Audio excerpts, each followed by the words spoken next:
first. KX News at 6 starts now.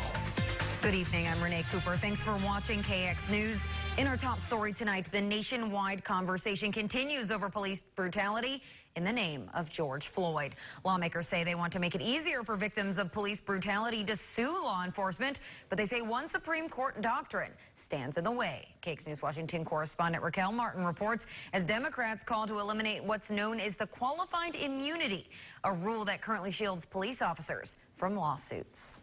We need to hold law enforcement accountable. In the wake of George Floyd's death, Democratic Congressman Lacy Clay and a growing number of Democrats are calling for an end to the legal doctrine they say contributes to police brutality. A qualified immunity needs to be eliminated. In 2014, Clay's St. Louis district was the epicenter of protests after police killed Michael Brown. Clay says the qualified immunity doctrine established by the Supreme Court in the 1960s shields back cops from lawsuits and prevents justice. You should not have some kind of blanket immunity to commit crimes against others.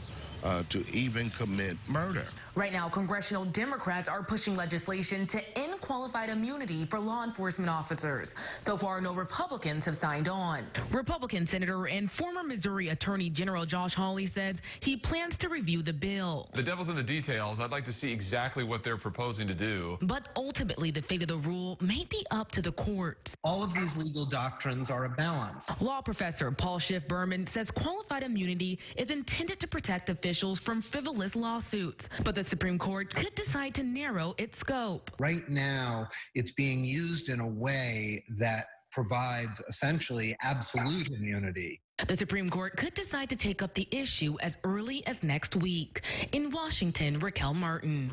Turning to our